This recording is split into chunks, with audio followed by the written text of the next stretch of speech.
안녕하세요. 하루 5분 인생 후반전입니다.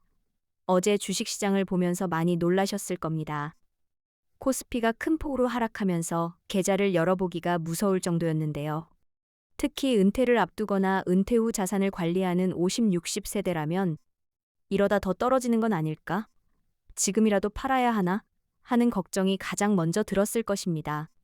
하지만 이런 때일수록 가장 중요한 것은 감정이 아니라 원칙입니다. 오늘은 시장이 크게 하락했을 때 어떻게 대응해야 하는지 쉽고 현실적으로 알려드리겠습니다. 끝까지 보시면 앞으로 비슷한 상황이 와도 훨씬 침착하게 대응하실 수 있습니다. 첫 번째입니다. 폭락한 다음 날에는 성급하게 매도하지 마세요. 주식시장은 공포가 가장 커질 때 과도하게 떨어지는 경우가 많습니다. 많은 투자자들이 불안해서 한꺼번에 팔기 시작하면 실제 가치보다 더 크게 하락하기도 합니다. 하지만 역사적으로 보면 큰 폭락 이후에는 일정 부분 반등하는 경우도 매우 많았습니다. 물론 모든 종목이 회복하는 것은 아니지만 공포 때문에 무조건 행동은 손실을 확정하는 결과가 될 가능성이 높습니다. 먼저 내가 가진 종목이 왜 떨어졌는지 확인하는 것이 우선입니다. 시장 전체가 하락한 것인지 아니면 회사 자체에 문제가 생긴 것인지를 구분해야 합니다. 두 번째입니다. 현금을 가지고 있다면 한 번에 투자하지 마세요. 폭락했다고 해서 지금이 바닥이다 라고 확신하는 사람은 없습니다. 전문가도 바닥은 맞히기 어렵습니다. 그래서 가장 좋은 방법은 나누어서 투자하는 것입니다.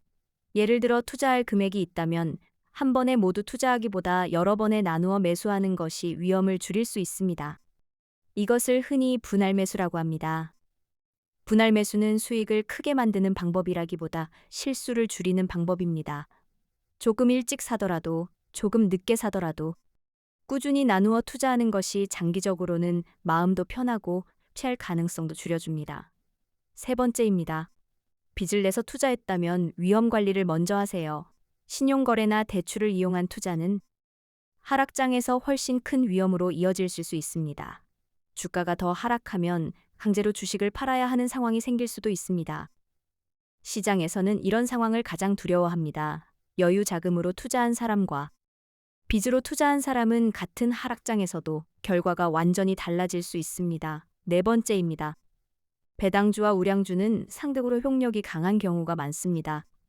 경기가 흔들려도 꾸준히 실적을 내는 기업, 배당을 지속적으로 지급하는 기업은 장기적으로 투자자들의 신뢰를 받는 경우가 많습니다. 반면 실적이 불안정하거나 기대감만으로 오른 종목은 하락장에서 더 크게 떨어질 수 있습니다. 이번 기회에 내 계좌를 점검해 보세요. 좋은 기업을 가지고 있는지 아니면 단순히 유행을 따라 산 종목인지 살펴보는 것이 중요합니다. 이번 하락은 좋은 종목을 다시 살펴보고 투자 원칙을 점검하는 계기로 삼는 것이 더 현명한 선택일 수 있습니다. 다섯 번째입니다.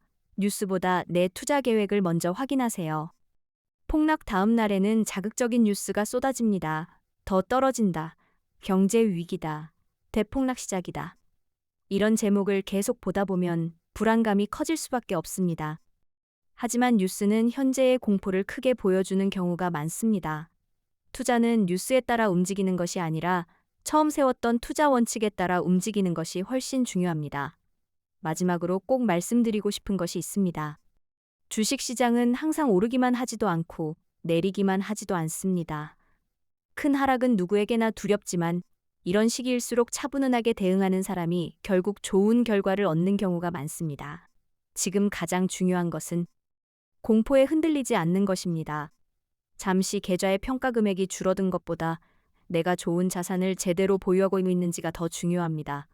시장의 공포는 언젠가 지나가지만 조급한 판단으로 확정한 손실은 되돌리기 어렵습니다.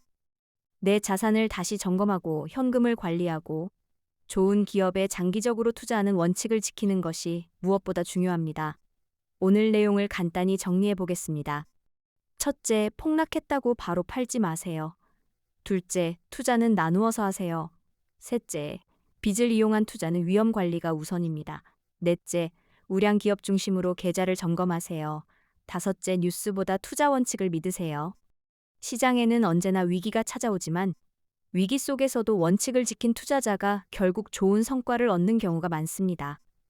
오늘 영상이 도움이 되셨다면 좋아요와 구독 부탁드립니다. 앞으로도 50, 60세대가 꼭 알아야 할 경제와 재테크 정보를 쉽고 정확하게 전해드리겠습니다. 시청해주셔서 감사합니다.